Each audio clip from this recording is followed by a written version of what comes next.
Deux amis se rendent à tour de rôle l'un chez l'autre pour découvrir les objets culturels posés sur l'étagère.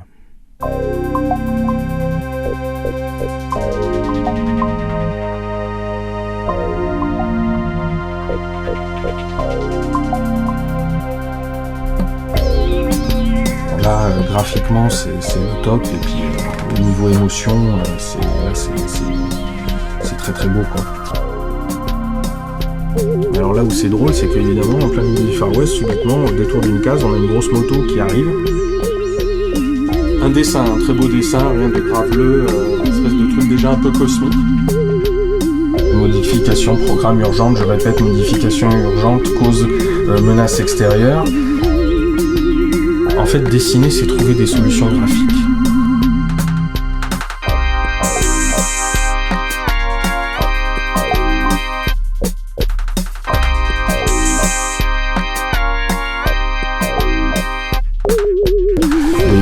Des cadres, des cases, de la composition des planches, tout devient possible, quoi.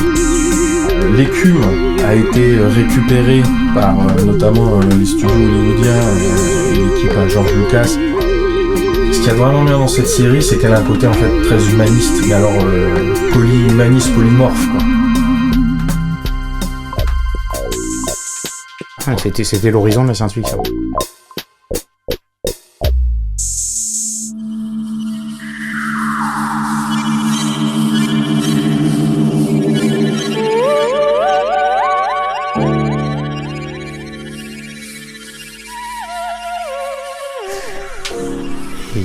Donc Christophe, là, tu nous amènes vers des livres, j'ai l'impression. Oui, des BD, qui risquent de ne pas t'étonner.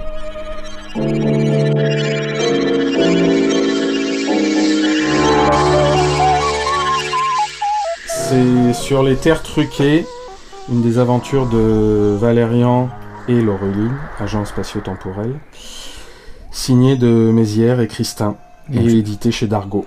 C'est vraiment le format classique un peu plus grand que du A4, voire même du A4. Les fameux, comme on disait, albums cartonnés des grands éditeurs de l'époque, des années 70, 80, enfin et encore aujourd'hui on en trouve bien sûr, hein, comme Dargaud, Casterman, Glénat. Vraiment l'album classique, couverture cartonnée, et avec dedans, comme toujours, un nombre alors généralement on disait même 48 planches, ce qui est le cas. Alors celui-ci a une toute petite particularité. Mon album préféré de Valérian et Laureline est imprimé à l'envers. C'est-à-dire que il y a la couverture qui est dans un sens et il y a toutes les pages intérieures qui sont dans l'autre sens. Voilà, on commence par la fin. Et en plus qui commence par la fin. Voilà. Il y a deux erreurs. Ce qui en fait vraiment un objet... Un objet collector pour le coup, totalement. Est-ce que tu te souviens comment tu t'es procuré cet objet ? Non, pour être sincère, celui-là, je n'en serais vraiment pas sûr. Je pense que j'ai quand même dû l'acheter ici à Montpellier. Bon, maintenant, ça fait quand même peut-être, 10-15 ans. Parce que j'ai vraiment une relation très très particulière avec cette série. Et comment j'ai découvert cette série et comment j'ai découvert cet épisode, c'est aussi toute une histoire qui, alors elle, par contre, nous ramène quasiment à la fin des années 70, puisque la première fois où j'ai réellement lu cette histoire, ce n'était effectivement pas dans le format album, qui, bon, même si à l'époque ça existait déjà, on avait quand même une relation à ça qui était un petit peu différente. Ça avait un certain coût, on n'achetait pas non plus des albums cartonnés tout le temps. C'était quelle période ça ? Moi j'ai vraiment... Là, l'aventure originale, je crois, elle est sortie en 77. Et moi, je l'ai en fait découvert dans un recueil pilote. Et ça devait être genre 78-79. Donc là, on se déplace dans les oui, parce que j'en ai un étagères. J'en ai un là.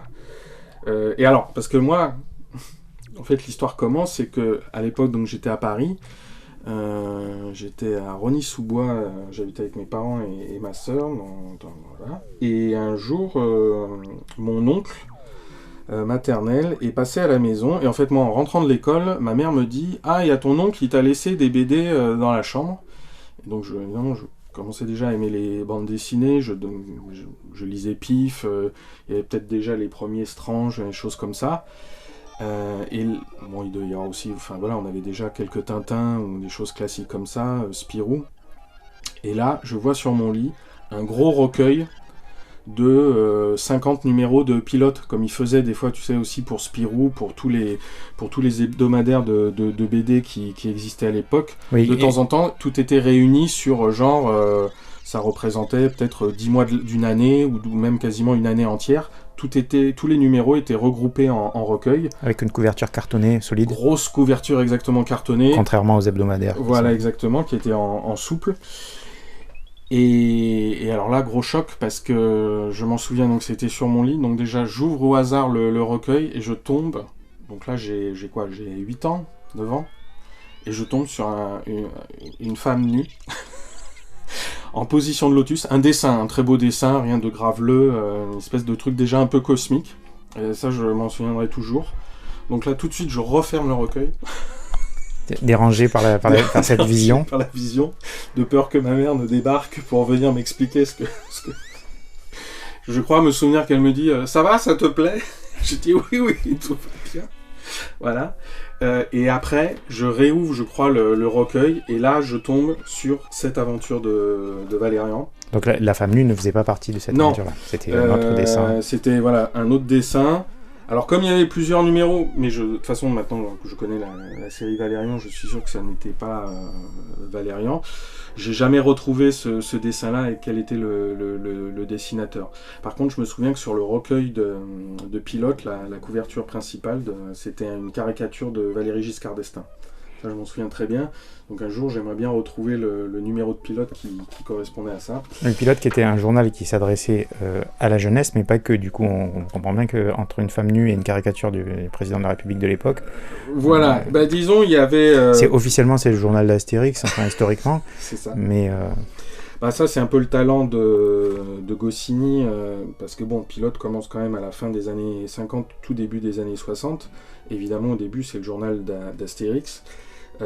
Grosso modo, c'est vraiment l'antichambre de toute la révolution de la bande dessinée, là pour le coup vraiment française, même s'il y avait des liens avec les franco-belges, mais eux étaient surtout, les écoles belges étaient surtout occupées avec Spirou et Tintin.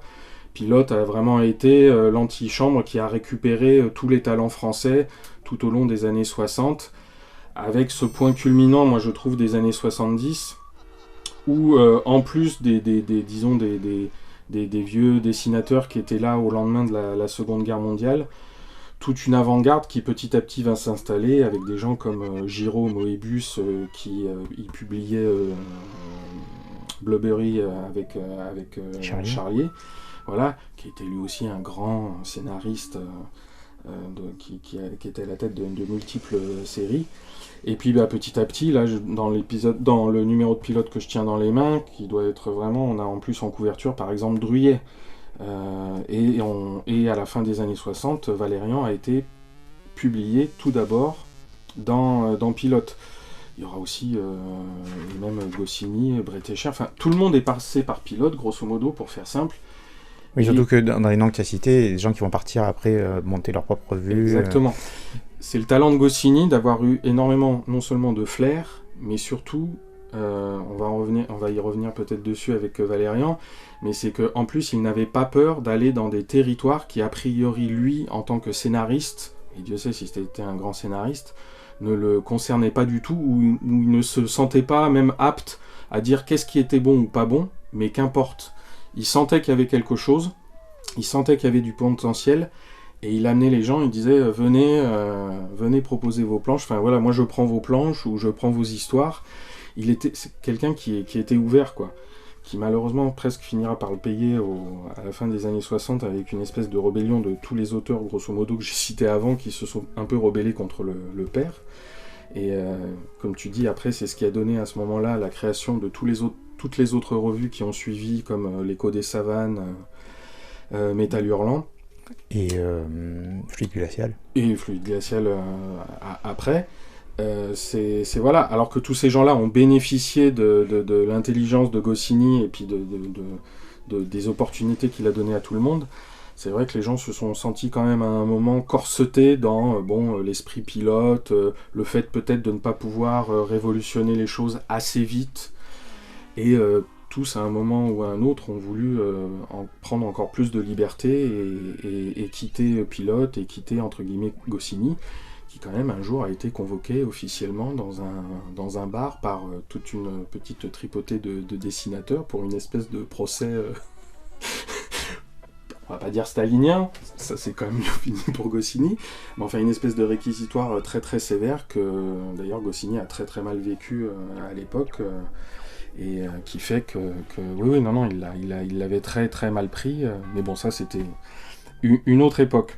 Donc toi, tu ouvres, on revient à notre histoire, même si c'est bien de s'éloigner.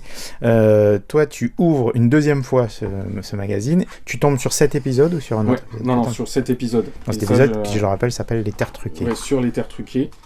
À l'époque, effectivement, la série s'appelle encore juste Valérian, même si très vite on comprend que, même en fait, dès le deuxième épisode, Laureline, et effectivement, ça fait partie des attraits de cette série, et l'une de ses révolutions, c'est que Christin et Mézières ont très bien compris, ils ont eu une manière très originale d'aborder la science-fiction, d'aborder le thème du héros et de l'héroïne, et de faire quelque chose qui quasiment annonce tout ce qui se passe aujourd'hui, où effectivement Laureline n'est pas juste une subalterne du soi-disant héros, Valérian n'étant même pas non plus un héros de type classique, et c'est tout le charme de cette série, qui trouve son apogée pour moi justement dans cet épisode particulièrement. Et on fait une petite pause avec ça, tu parles du rôle de la femme qui est peut-être en avance par rapport à d'autres... on est en quelle année là à peu près? Là c'est 77. 77, surtout que c'est à une époque où justement quand vont arriver des magazines comme Métal Hurlant ou ce genre de choses, on peut constater quand on les relit aujourd'hui qu'ils sont encore sexistes sous certains aspects. Totalement. De manière très évidente, même s'ils se prétendent plus avant-gardistes. Alors c'est à la fois, c'est toujours ambigu, c'est pour ça que c'est toujours difficile quand on n'a pas le temps, si c'est pas le sujet principal, de se lancer dans ce genre de discussion. Mais c'est vrai que d'un côté, même les revues soi-disant un peu plus modernes vont rester dans une forme de sexisme, mais encore plus désinhibé, j'ai envie de dire. Et en même temps, c'est quand même aussi dans ces revues-là qu'il y aura eu aussi des femmes, Chantal Montelier, d'autres qui auront pu Florence totalement... Sestak, des dessinatrices qui arrivent. Quoi. Exactement, il y a quand même des dessinatrices qui arrivent, ou qui étaient déjà arrivées avant, mais qui vont pouvoir s'exprimer, mais même si elles disent aussi que quand même la situation était quand même pas terrible. Même si par exemple aussi, l'un des spin-offs entre guillemets de Métal Hurlant, c'était Anana, un magazine fait grosso modo entièrement que par des femmes, qui aura une existence très courte. Mais voilà. Donc oui, tout ça pour dire que dans une série de science-fiction qui a certaines apparences classiques, Valérian est une série qui est profondément atypique, et qui pour moi reste l'un des chefs-d'œuvre non seulement absolus de la bande dessinée, mais de l'art tout court, quoi. Non seulement par les thèmes abordés, mais par le style de Mézières et les scénarios de Christin, enfin vraiment plein de choses, mais aussi par rapport à ce couple qui est au centre de toutes les histoires, et qui, je trouve, amène des choses vraiment profondément modernes, mais modernes dans le sens où en fait ça se réadapte toujours à l'ère du temps dans lequel on va lire ces aventures, ce qui fait que c'est toujours de la science-fiction. C'est ça que j'aime, c'est que c'est même pas rattrapé par le temps qui passe, quoi, en fait. Je trouve que c'est toujours excessivement moderne, et c'est vraiment un vrai appel à l'imaginaire, et les rapports humains sont vraiment disons, totalement dénudés de tous les mauvais clichés que chacun peut avoir à n'importe quel moment de l'histoire. Donc c'est ça aussi qui est intéressant. Ladies and gentlemen, if you'll take your seats, please. Our tour of the moon's famous Sea of Tranquility is about to begin. A sightseeing tour on the moon. We at the Bendix Corporation believe it will happen, and before too many tomorrows go by. Already, our astronauts whirl through space nearly 200 miles high. Next thing you know, an unmanned vehicle will rove the moon's surface. Then a manned vehicle will explore it in detail. After that, you'll be there, if you want to be. The Tomorrow people at Bendix are helping to make these things possible, and more in the areas of national defense, aviation, space, oceanics, automotive, and manufacturing, to search, to discover, to develop, to broaden man's knowledge of the world he lives in and the universe around him, to make reality of imagination. This is Bendix, the Tomorrow people. Alors, est-ce que tu peux décrire un petit peu ces deux personnages principaux? Tu les as déjà un peu évoqués rapidement, mais leur personnalité, peut-être aussi leur identité visuelle, à quoi ils ressemblent, et comment fonctionne leur duo. Valérian et Laureline sont deux agents spatio-temporels qui résident principalement à Galaxy City, une cité du futur. En gros, au tout début, quand la série commence, c'est effectivement des vrais agents spatio-temporels qui sont obligés de se déplacer le long du fil du temps, de la flèche du temps, pour aller réparer des erreurs qui seraient commises par surtout un méchant qui occupe en fait les deux premiers petits épisodes et l'épisode principal du début, qui a un nom à coucher dehors, genre Zorglub, comme je sais plus comment il s'appelle, mais bon, on verra ça peut-être plus tard. Enfin voilà, au début, c'est vraiment des aventures où les deux personnages voyagent dans le temps. Alors très important, le premier épisode, il retourne en 1986 et il parle d'un incident nucléaire. Ouais. Alors qu'effectivement, c'est ce qui va nous arriver avec Tchernobyl, donc en gros... voilà. Alors qu'on est plus de 15 ans avant, quoi. Ah ben oui, là c'est 70, donc c'est... ils sont, 15 ans, voilà, exactement avant. Mais alors c'est sûr que c'est tout à leur honneur, mais comme dit Christin, enfin c'est le but aussi un petit peu de la science-fiction, de tellement essayer de prévoir de choses que forcément à un moment tu tombes un peu juste, quoi. C'est malheureusement pour ça qu'il faut pas prendre la science-fiction comme une espèce de ni forcément de délire ou de choses pas réelles. Non, c'est justement ça. C'est des gens qui essayent au contraire de coller à toute forme de réalité, mais pas celle que l'on vit tous les jours, celle qui pourrait arriver. Donc c'est en ce sens-là que moi je pense qu'il faut prendre la science-fiction au sérieux, même avec quand même légèreté, humour et plein de choses, mais que c'est un domaine qu'il ne faut surtout pas abandonner pour absolument non seulement nourrir notre imaginaire, mais en fait être totalement conscient de ce qui pourrait nous arriver. C'est ça qui est important. Donc au début, surtout des aventures spatio-temporelles, j'ai envie de dire.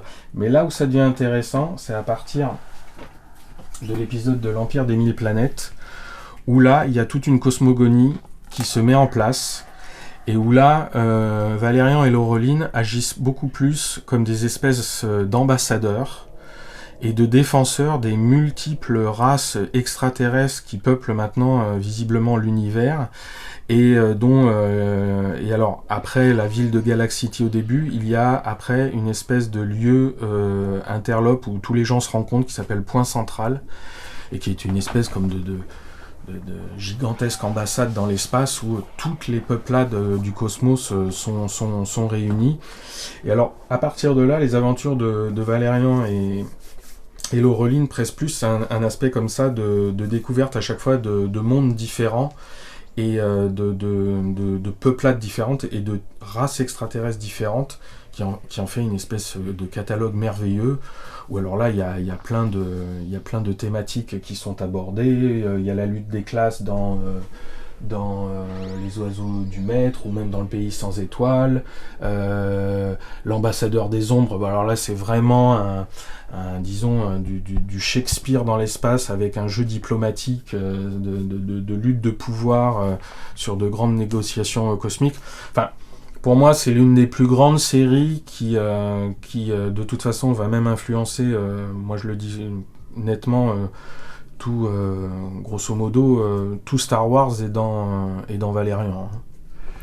Et c'est, on le sait, enfin, tous les gens qui ont travaillé sur Star Wars avaient des reproductions des planches de Valérian, et aussi de Moebius et de Druyet.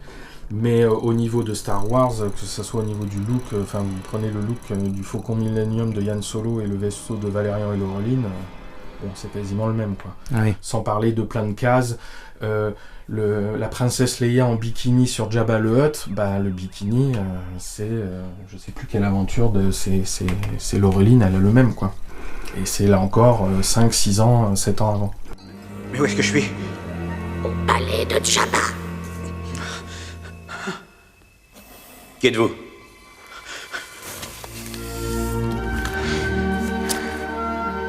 Quelqu'un qui vous aime. Leia. Je vais vous sortir de là. Qu'est-ce que c'est? Je connais bien ce rire.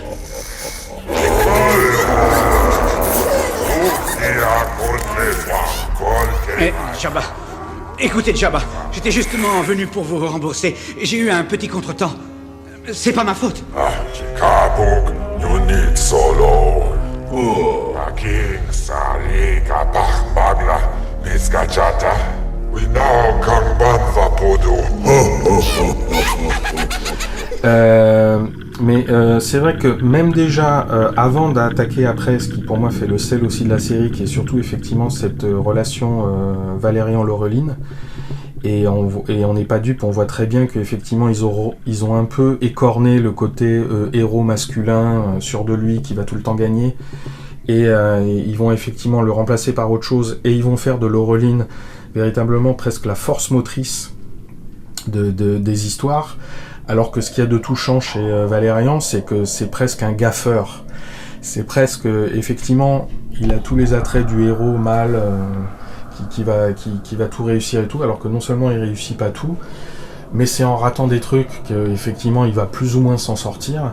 Et c'est tout cette espèce on comprend bien qu'ils sont amoureux l'un de l'autre, mais ça après on ne s'appesantit pas là-dessus outre mesure. Mais il y a cette espèce de petit... ils se chipotent en permanence là-dessus, parce qu'effectivement, Valérian sent bien qu'il est un peu poussé de son piédestal, mais par une Laureline qui ne le fait même pas exprès, et qui a juste... qui est parfois plus brillante que lui, et qui a des meilleures idées au bon moment, et puis qui, elle, les réussit. Alors que ce qu'il y a de touchant chez Valérian, c'est justement ses échecs. Et c'est notamment dans cet épisode-là que je trouve que c'est poussé à son extrême, que c'est vraiment le plus intéressant sur Les Terres Truquées, ce qui est vraiment mon album préféré. Et juste avant d'aborder ça, c'est que quand même eux, dans tout leur côté classique de la science-fiction, ils ont vraiment ce côté, ils ont abandonné aussi très vite, ce qui était un petit peu au début avec là le méchant dont j'ai oublié le nom, voilà, un côté gros méchant. C'est au bout déjà voilà du deuxième album de l'Empire des Mille Planètes, il y a vraiment plus du tout de notion de mal, de bien, enfin fortement identifié avec voilà, ça c'est le mal à détruire et tout. C'est toujours très très très très subtil, même quand il y a ça dans certains albums comme Le Pays sans étoiles, où au début il y a où les oiseaux du maître, où il y a une forme de même d'oppression, des formes de dictature dans certains mondes qui sont visités. On découvre toujours au final qu'effectivement il y a une raison à ça, et que les choses sont plus complexes et beaucoup plus subtiles. Ce qu'il y a de vraiment bien dans cette série, c'est qu'elle a un côté en fait très humaniste, mais alors polyhumaniste, polymorphe, quoi. Et pas binaire. Ah, et voilà, il n'y a pas effectivement d'empire du mal ou de choses comme ça. Il y a un moment sur une planète, il y a effectivement peut-être quelqu'un qui ne fait pas de bonnes choses, mais justement, rien ne se résout ni par des combats, ni par une guerre, ni par ce genre de choses. C'est vraiment, et là encore, comme de toute façon ils sont censés être soit à la base des agents spatio-temporels qui sont censés laisser la flèche du temps en bon ordre, c'est-à-dire agir le moins possible, sans faire de dégâts, même si on verra que dans le futur, après, ça sera pas aussi simple que ça. Même après, quand ils ont ce côté ambassadeur, là encore, ils sont toujours très prudents. Et d'ailleurs, souvent, les problèmes naissent par des petites choses, par des petits détails qui subitement enclenchent des événements et des épreuves ou des soucis, des problèmes qu'il va falloir qu'ils résolvent, mais qui sont de nature toujours à, voilà, qui sont anti-climax, quoi, anti-action pure et dure. Il y a un album qui par contre presque prend le contrepoint de tout ça, mais qui pour moi est justement la démonstration brillante Et alors là, qui est juste, comme il le disait, c'était juste avant la guerre des étoiles. Ou même pendant, c'est les héros de l'équinoxe.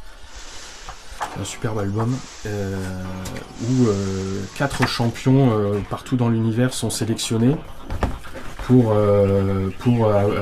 faire partie d'une grande épreuve. Alors je sais plus la finalité, mais qui est une espèce de rencontre cosmique finale avec un être suprême qui doit enfanter la nouvelle semence de l'univers et tout. Enfin bon, si ça se fait pas bien, tout va capoter.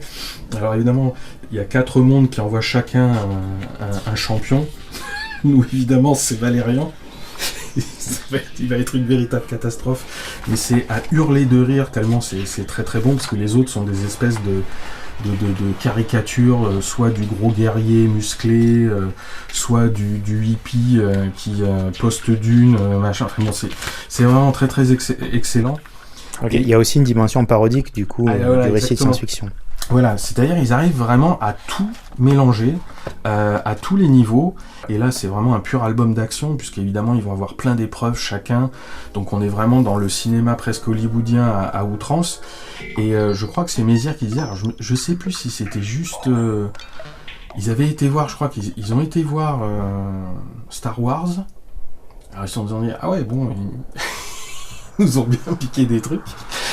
Et en même temps, il venait genre, je pense, à peine de commencer à travailler cet album, et il a dit, bon bah là, de toute façon, il va falloir mettre le paquet, parce qu'avec de tels films maintenant au cinéma, on va plus pouvoir suivre. Bon, je trouve qu'ils avaient encore de la marge, parce que je pense que quand même... Mais ils avaient senti le truc, ils avaient bien compris, bon, c'était un peu... Ils avaient compris que le cinéma hollywoodien s'était bien inspiré aussi de tout ce que l'Europe avait produit à ce niveau-là, au niveau science-fiction, avec les gens comme Druillet, Moebius et eux. Et c'est là où ils vont développer des histoires sur plusieurs albums, qui vont amener la série vraiment vers un autre univers. Et alors qu'effectivement, toute cette première série, c'est à chaque fois des albums qu'on peut presque lire indépendamment les uns des autres, il n'y a vraiment pas de souci, même si effectivement... Dans l'évolution du trait de Mézières ou l'évolution des personnages, c'est vrai que c'est peut-être un peu mieux de le lire un peu dans l'ordre, puisque à force, le palimpseste des choses que vivent Valérian et Laureline finit par, en soi, en tant que lecteur, on leur crée une relation très, très, très spécifique, quoi. Oui, c'est quelque chose qui est latent, qui est là tout le temps, mais sur lequel on peut projeter, fantasmer, etc. Exactement. Mais en même temps, on le sent bien, parce qu'effectivement, au début... Mais ça a à voir avec le trait. Au début, quand Mézières dessine, il a encore, comme il disait, des vieux tics un peu de dessin comique. Comme il dit, je suis encore un peu trop gros nez. Et petit à petit, il va vers une forme de trait semi-réaliste quand même. Voilà, on n'est pas vraiment dans le réalisme. Bon, après, ça se discute, hein, mais lui, il appelle plutôt ça du style semi-réaliste. Mais qui fait que moi, je trouve qu'il a une patte unique.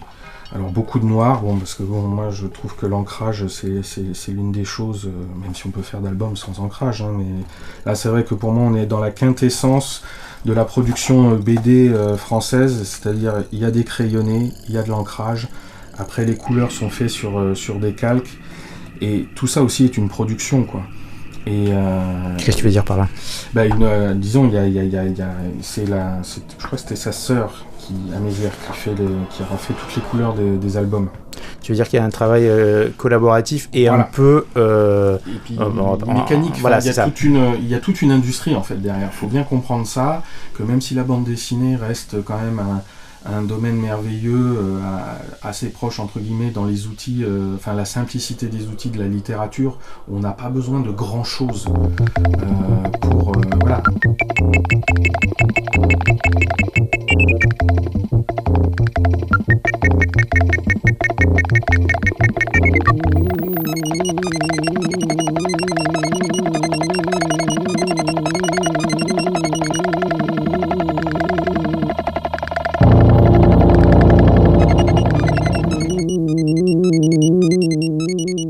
Cet épisode commence d'une manière très bizarre pour une série de science-fiction, c'est que les premières planches en plus ont l'air de décrire des choses très historiques. où on voit l'armée anglaise à l'époque de la conquête, toutes les choses autour de l'Inde, la Compagnie des Indes, etc. Donc on a plutôt l'impression de tomber dans une bande dessinée historique. Historique et d'aventure, plus que dans la science-fiction. Exactement. Disons que rapidement, c'est vrai qu'au début, on est assez surpris. On a l'impression d'être dans une aventure historique. Alors moi, la première fois que je lis ça, peut-être je comprends pas encore ce que c'est que Valérian, donc je me laisse bercer. Il y a très peu de dialogue, il n'y a que des images. C'est un assaut d'une citadelle indienne par les troupes anglaises de l'époque. Donc c'est vraiment du dessin, j'ai envie de dire, un petit peu classique, mais bon, avec la touche de Mézières, sur laquelle peut-être je reviendrai plus tard. Des très belles couleurs, mais tout est très classique. On se croirait vraiment dans une ambiance même de film hollywoodien. Au bout de la 3e planche, on découvre dans les troupes anglaises, on comprend bien que c'est le personnage qu'on voit en couverture, mais qui était certainement aussi, ça je m'en souviens, en médaillon, en haut du début de la série, quand on feuilletait une revue. Il devait y avoir soit un résumé, soit la présentation du nouvel épisode, et on voit que l'un des soldats anglais a la tête de Valérian. Et donc ils sont en train d'envahir cette citadelle, ça se bat un petit peu partout. À la planche 4, et ben là c'est là où les choses commencent à être bizarres, ça commence un petit peu à parler, et pour faire vite, tout en bas de la planche 4, le fameux Valérian justement sort carrément un pistolet laser. Et là on se dit, effectivement, les choses n'ont pas l'air d'être ce qu'elles sont. Oui, sur la dernière case de la page de gauche en bas, on voit clairement donc une arme laser, une arme du futur. Voilà. Et un impact aussi avec un halo de lumière un peu étrange, coloré de rose. Et là, à partir de là, on passe à la planche 5, et là on voit l'un des personnages qui est censé être un Indien accroupi au sol en train de faire une espèce de prière, et qui dit un truc un peu bizarre, le programme non respecté.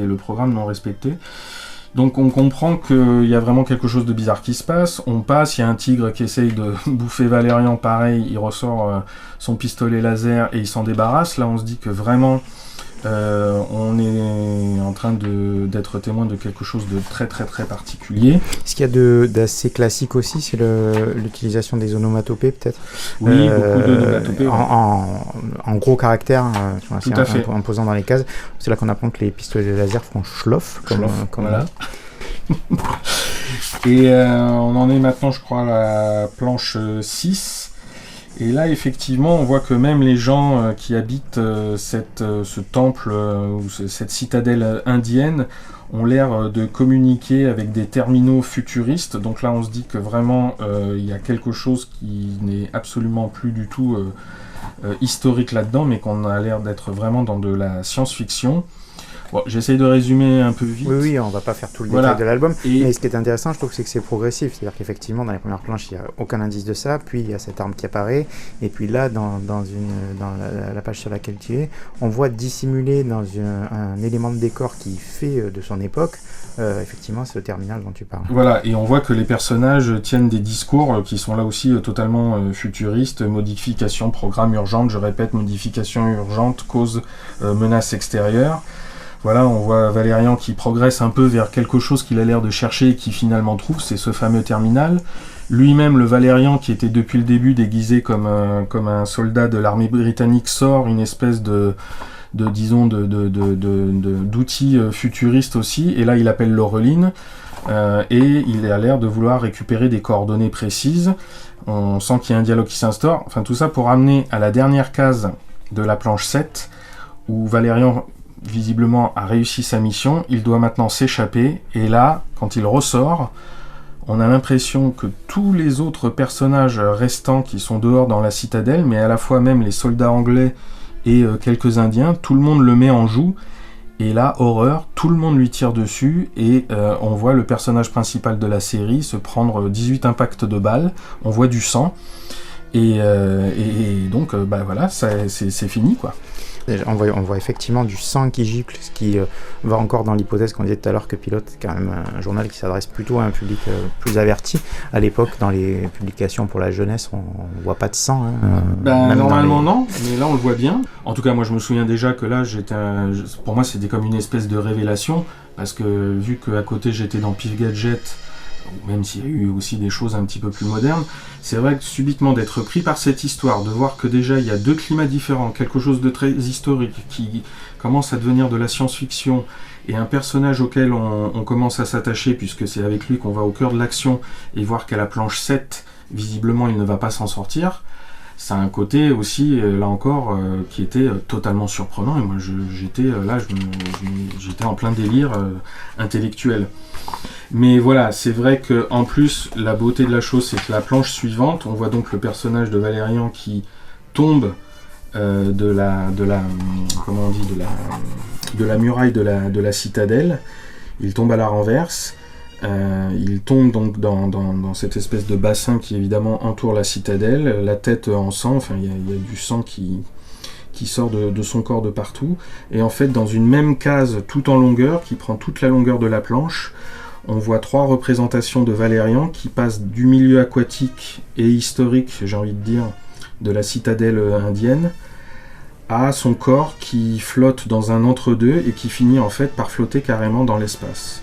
Alors déjà visuellement c'est quand même juste superbe. Bon là il faudra quand même revenir sur le trait de Mézières, parce que je pense que ça n'est pas étranger au fait que j'ai aussi été après, disons sensibilisé, enfin comme j'aimais beaucoup dessiner, c'est quand même des choses qui m'ont énormément marqué. Mais donc là, voilà, il y a pour moi une espèce de synthèse totale du talent et du scénariste et du dessinateur, et qui nous donne une case qui est l'amorce d'une nouvelle planche, mais qui est la fin aussi d'une séquence, et qui laisse énormément de questions, qui est la mort du personnage visiblement principal de la série, et en même temps une espèce de voyage de son corps dans plein de lieux différents. Et là, à ce stade-là, on n'arrive pas encore à mettre les choses en relation, et on n'arrive pas à comprendre, et c'est ça qui est extraordinaire et qui est bien, c'est d'être perturbé, de ne pas comprendre, et de sentir que tout le reste de l'histoire, tout le reste de l'album va nous amener, disons, plein de réponses, mais en tout cas plein de choses, plein d'émotions.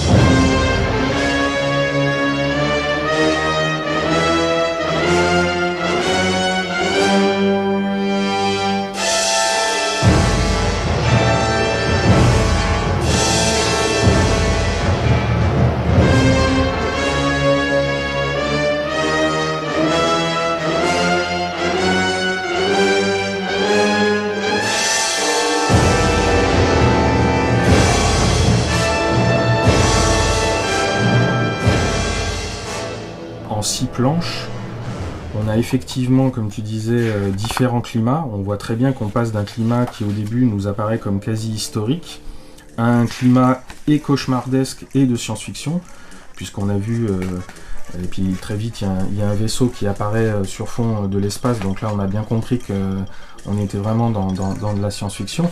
Mais en plus là on n'a pas eu le temps de détailler, mais au niveau des dialogues, il y a aussi des interventions un peu humoristiques.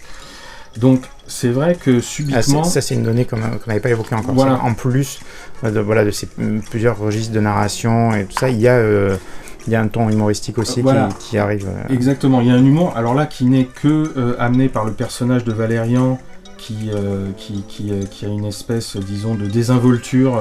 On a bien compris maintenant que ça y est, il est en train d'effectuer une mission, et que effectivement tout a l'air factice en fait autour de lui, mais il a quelques réparties qui font que on a aussi une espèce d'humour très léger. C'est vraiment pas des gros gags, hein. C'était un petit peu plus prononcé dans les premiers numéros, mais qui fait que ça aussi c'est quand même, disons, un élément important de la série, c'est qu'elle arrive à ménager aussi plusieurs niveaux d'expression. Il y a effectivement un côté imaginaire, merveilleux, il y a un côté science-fictionnesque qui parfois peut être, qui va aborder des thèmes très sérieux, mais en même temps il y a un côté quand même, il y a de l'humour, mais vraiment un bon humour, alors notamment entre Valérian et Laureline qui sont un peu des adeptes de s'envoyer un peu des vannes et de joutes verbales. Ouais, de joutes verbales exactement, qui sont assez humoristiques. Alors là, ça va être remplacé par d'autres joutes verbales, mais là aussi, c'est encore un élément qui est très important dans cette série, c'est qu'elle a quand même un fond d'humour qui fait que il y a une espèce de distance qui, je trouve, est très juste, qui aide le spectateur, le lecteur, vraiment à se mettre au bon niveau par rapport à ça, quoi. Je suis moins calé que toi, mais il me semble, quand on connaît un petit peu le travail que fait le scénariste à côté, que c'est pas son registre le plus connu, l'humour, c'est pas sa spécialité. Enfin, je sais qu'il a travaillé avec Bilal, ou les BD qu'il a fait avec les albums qu'il a fait avec Bilal sont pas forcément drôles, quoi. Tout à fait. Par contre, c'est un élément qu'il avait effectivement avec Mézières, qui est le dessinateur avec qui il travaille, et qui est vraiment l'un des premiers avec qui il a travaillé. Ils ont tous les deux été, c'est pas ce qui explique leur humour, mais ils se sont connus aussi, ils ont tous les deux été aux États-Unis, au moment où encore ce pays fascinait encore beaucoup d'Européens, et ils ont pas mal travaillé là-bas avant de revenir en France et de vraiment s'installer entre guillemets dans le milieu de la BD. Mais au début, ils ont commencé par des histoires comiques. I thought that headache had gone away. I guess buffered aspirin is not enough. Maybe it's time to try Painquilizer. It's only 9:30, and I'm tired again. Juste une petite question rapide. Toi, quand tu le découvres la première fois donc dans Pilote, tu lis toute l'aventure sur le recueil là, il y a toute l'aventure. Je crois bien, parce que c'est maintenant le souvenir que j'en ai. Ce qui fait que, grosso modo, on peut aussi se servir de l'histoire pour essayer d'aborder un petit peu le style. Et donc on comprend qu'en fait, effectivement, le Valérian qui est mort n'est pas le vrai Valérian. On va très vite comprendre que en fait, les missions vont se multiplier. Après les Indes coloniales, il va carrément dans le Londres, alors d'une autre époque. Bon, ça reste encore lié à l'Angleterre. Ça a l'air victorien. Voilà, totalement haut de victorien. Chapeau haut de forme, qui est comme sur la couverture. Et là encore, une espèce de Valérian débarque et essaye de choper. Là encore, on retrouve le dispositif électronique futuriste, alors qu'il a l'air de rentrer dans une espèce de club londonien à la Phileas Fogg, ou un peu comme ça, machin. Et encore une fois, il doit choper des coordonnées, et au moment où il chope les coordonnées, tout a l'air de déraper, et encore une fois, tout le monde veut le tuer, et encore une fois, boum, en fin de planche, un deuxième Valérian meurt. Et à chaque fois, pendant ce temps, il y a effectivement le vaisseau de Valérian et Laureline qu'on a reconnu, qui a l'air de flotter quelque part en orbite. Et on voit Laureline qui crie à chaque fois. Et on va très vite comprendre, après le 3e épisode, que donc à chaque fois, ce n'est pas le vrai Valérian qui meurt. Elle, évidemment, Laureline, voyant ça, à chaque fois, a quand même la sensation que c'est l'homme qu'elle aime quand même un petit peu qui y passe. Elle est assistée cette fois par quelqu'un qu'on n'a jamais vu par ailleurs, une autre femme, qui a l'air beaucoup plus froide et qui a l'air un peu d'être la chef de cette mission. Et alors là aussi... Qui ressemble un petit peu, alors pas dans sa tenue vestimentaire, mais dans sa coiffure et tout ça, des espèces de pin-up, je trouve un petit peu... genre l'infirmière ou tu vois, oui, un peu stylisé. Elle a un petit côté comme ça avec ses cheveux, ses grandes lunettes. Et alors surtout ses grandes lunettes, voilà, donc elle fait à la fois très sérieuse. Alors que Laureline, bon, a un côté, comment dire, alors, qui va pas du tout avec son caractère, mais au niveau graphisme, c'est vrai qu'elle a une taille de guêpe, elle fait un petit peu presque midinette comme ça, elle a les cheveux rouges. Bon là on le voit pas trop parce qu'à chaque fois elle est dans les vaisseaux, alors il y a des espèces d'éclairages un peu surréalistes qui font que on n'est pas du tout dans une lumière naturelle, mais là effectivement on comprend très vite que l'autre c'est la chef de la mission, Laureline est à ses ordres, et visiblement tout le monde a l'air de se servir de Valérian pour essayer de remplir cette mission qui a l'air à chaque fois très périlleuse. Le 3e monde visité étant carrément le Far West cette fois. Mais alors là où c'est drôle, c'est qu'évidemment, en plein milieu du Far West, subitement, au détour d'une case, on a une grosse moto qui arrive. Et là, le personnage, le 3e Valérian qu'on voit de l'histoire, dit « Mais j'ai l'impression que, oui, ça se détraque, gros anachronisme, ce machin, à mon avis. Oui, » voilà. Et une espèce de Harley qui débarque au Far West. Voilà. Et là, on sent qu'effectivement, on avait compris que déjà, on était dans quelque chose de factif à un certain niveau, mais que ça a l'air de s'amplifier. Alors bon, pour faire rapide, là aussi, au bout de la 3e aventure, on voit qu'en fait, chaque fois qu'un monde est exploré, il s'agit juste en fait comme une espèce de toute petite île qui flotte dans l'espace, où semble être reconstruit à chaque fois une période de la planète Terre, une période de l'histoire de la planète Terre, mais reproduite sur une très petite surface. Et donc effectivement, toute la mission semble oblige donc tout l'équipage, les 2 femmes et puis ce Valérian qui a l'air de se reproduire à l'infini, d'aller visiter ces différents petits îlots artificiels pour aller récupérer des coordonnées qui semblent les rapprocher de plus en plus d'une espèce d'entité ou de personnage qu'on n'a pas encore complètement identifié.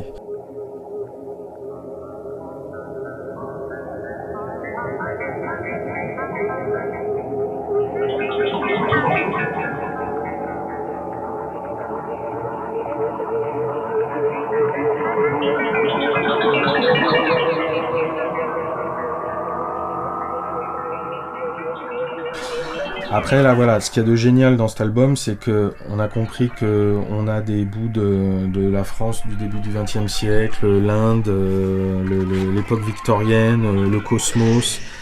Et ben le trait de Mézières s'éclate complètement dans toutes ces ambiances.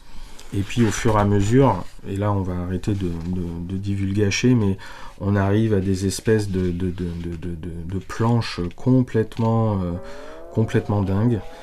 Des grandes planches même qui sont une case géante. Ouais, il y a une planche avec une case qui occupe toute la planche. Voilà, oui. Voilà, il y a des découpages assez variés quand même au niveau. Oui, c'est vraiment là aussi la bande dessinée française montre que en fait, même au niveau des cadres, des cases, de la composition des planches. Tout devient possible, quoi. Moi, ce qui me frappe le plus quand tu feuillettes les pages comme ça, c'est le travail sur les lumières, sur les éclairages. C'est-à-dire il y a vraiment des atmosphères différentes selon les lieux où on se trouve, et un gros boulot de ce côté-là. Alors, il y a les couleurs, mais il y a vraiment un principe d'éclairage qui est assez fort, je trouve. Alors, de toute façon, c'est vraiment les deux, parce que sur une case comme ça, où on est à l'intérieur du vaisseau, c'est-à-dire qu'effectivement, il y a à la fois des éclairages qui sont toujours très marqués, parce qu'effectivement ça dramatise la situation alors qu'il se passe peu de choses dans cette case. On voit les 2 personnages de femmes qui sont en train de regarder quelque chose à l'extérieur dans l'espace et qui a l'air de vraiment les impressionner. Mais ce qu'il y a de génial, voilà, c'est que sur une case toute simple où on fait 2 visages de femmes avec quelques boutons derrière, des espèces de dispositifs électroniques, il arrive à créer de la tension, il arrive à créer presque, pas du mouvement parce que là il n'y a pas de mouvement, mais effectivement par l'éclairage latéral qui fait qu'il y a des ombres très marquées, et par les couleurs qui sont absolument pas traitées d'un mode réaliste. Toutes les peaux des femmes sont quasiment marron, alors qu'entre guillemets ce sont des femmes blanches, leurs cheveux sont violets, voilà. Il y a vraiment... tout est mis en place, et dans le texte de l'une des bulles, on a vraiment des grosses lettres qui ont même été coloriées en rouge. Donc voilà une case toute simple, toute bête, où a priori il se passe pas grand chose, et je pense que même si on la sort, on est tout de suite happé par ça. On se dit, mais qu'est-ce qu'elles sont en train de regarder ? Et il n'y a même pas besoin qu'elles décrivent trop, elles disent 2-3 choses, et c'est juste qu'elles ont l'air impressionnées, et il y en a une qui continue à être un peu vilaine avec Laureline, et à lui dire « Avancez jeune fille, avancez, c'est un ordre ». Mais tout de suite, on est capté, quoi. Et alors effectivement, derrière, ça défile. Et cette case que tu décris, qui est totalement panoramique, puisque la page est découpée en 5 cases panoramiques, c'est-à-dire qui courent de gauche à droite. Cette case-là, on pourrait très bien, alors qu'il y a juste donc 2 femmes qui ont l'air inquiètes et une qui donne un ordre à l'autre, elle pourrait très bien servir de teaser. Tout à fait. C'est-à-dire, on pourrait la sortir et dire, voilà, le prochain album des aventures de Valérian. C'est exactement ça. Alors qu'en plus, en soi, dedans, dans la case, il se passe pas grand-chose. Mais voilà, là, on progresse encore dans l'album. Ça va encore plus loin dans le délire graphique. L'apothéose étant où enfin la chef de la mission, qui n'était pas très gentille, rencontre la personne qu'ils étaient... Enfin, la personne... Enfin, je vous en dis pas plus. Ne spoilons pas totalement. La personne qu'ils étaient censés rencontrer, elle finit par le rencontrer. Comprendre plein de choses, mais l'apothéose étant que le vaisseau de Valérian et Laureline, j'essaie de les mettre ensemble, c'est un épisode de la Première Guerre mondiale, voilà quoi. Et là il y a des images silencieuses sur quasiment un charnier de la Première Guerre mondiale qui en fait l'une des scènes les plus émouvantes que je connaisse. Et rien que le réveil de Laureline dans le vaisseau abandonné, bon là, graphiquement, c'est le top. Et puis au niveau émotion, c'est très très beau, quoi. Ladies and gentlemen, thank you for having stayed at the Aquatel Atlantis. We hope you've enjoyed your visit with us 20 leagues beneath the sea. A resort hotel under the sea. We at the Bendix Corporation believe it will happen, and before too many tomorrows go by. Just as you now drive around the countryside in the family car, one day you'll sightsee around the ocean floor in an amazing aquacopter. And the family car is in for some pretty big changes too. Imagine just tapping the floorboard for stop and go, or electronic push-button driving. The Tomorrow people at Bendix are helping to make these things possible, and more in the areas of national defense, aviation, space, oceanics, automotive, and manufacturing, to search, to discover, to develop, to erase all boundaries of space and thought. This is Bendix, the Tomorrow people. Est-ce que tu sais, que ce soit autour de toi ou parce que tu as lu des choses dessus, si la série est aussi populaire aujourd'hui auprès des jeunes, hein, je veux dire. Les nostalgiques se rachètent les albums, c'est un phénomène assez connu. Mais est-ce que tu sais si, parce que tu en as discuté avec des gens jeunes ou parce que tu en as entendu parler? Alors, je sais pas si j'ai réellement la réponse à ça.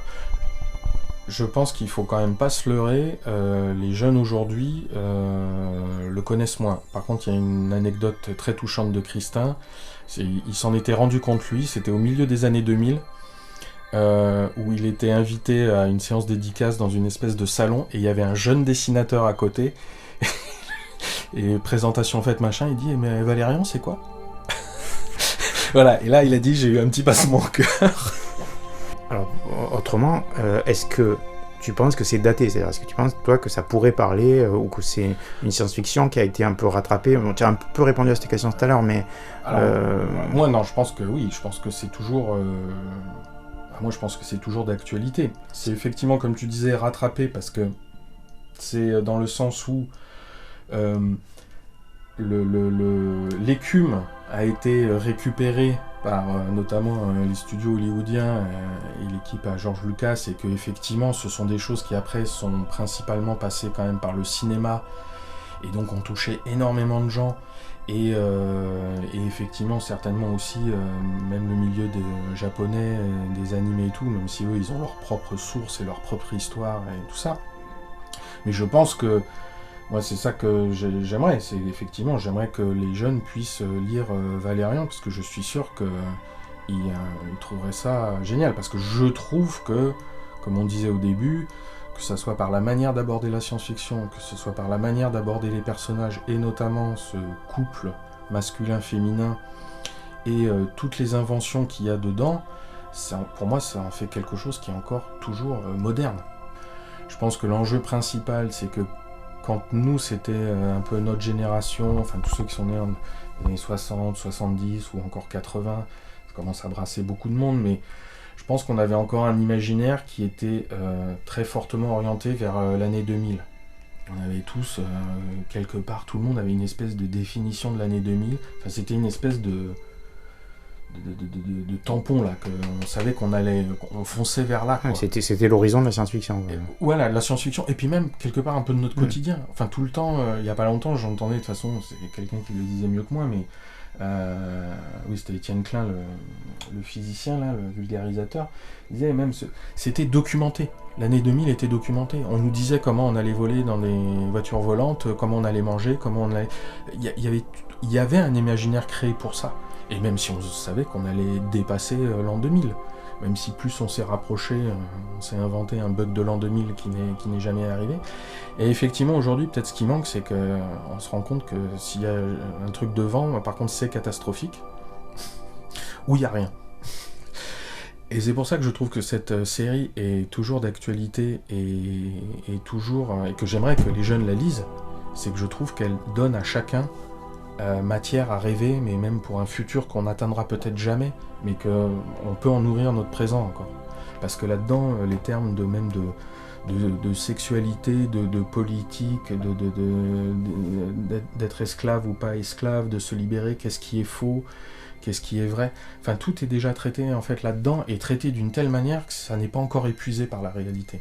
C'est ça qui est génial, et que j'admire le travail qu'ils ont fait. Moi, cet album, il est clair que j'ai lu plein d'albums de bande dessinée, vraiment, j'ai lu de tous les genres et tout, mais celui-là, il est évident qu'il a une saveur particulière. Même 40 ans après, je peux le relire. Là, je commençais presque à le relire. C'était la question que j'allais te poser, c'est est-ce que ce sont des albums, et celui-là en particulier, que tu relis ? Ah oui. Après, maintenant, je le relis pas, tous les ans, tout ça. Et cet album-là, j'ai dû le lire au moins 7 fois, 10 fois, quoi. Et est-ce que tu le relis par nostalgie, ou est-ce que tu le relis parce que tu y trouves des choses à chaque fois ? Est-ce que tu as un regard différent aujourd'hui dessus ?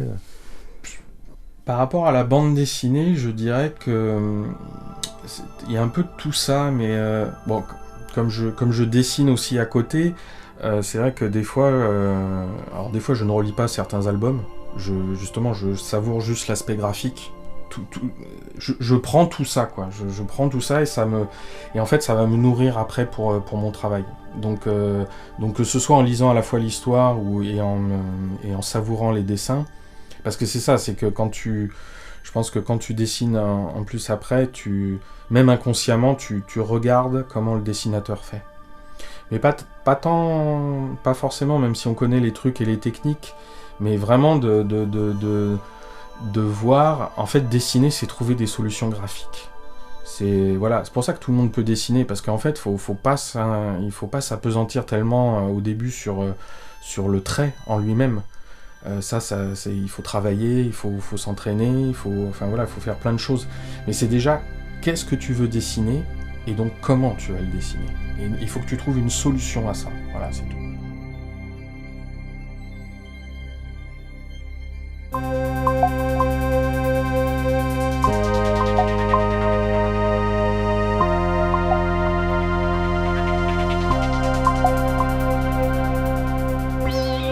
L'étagère, un podcast de Yann Jouvert et Christophe Bauer, réalisé par Yann Jouvert.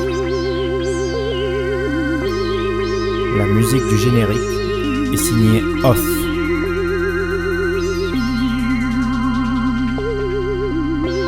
Avec des intermèdes musicaux de Raymond Scott. Un extrait du film Le Retour du Jedi de Richard Marquand. Des ambiances sonores extraites des œuvres de Hank Billings, Dick Reichmakers, Bernard Herrmann et Kevin Braheny.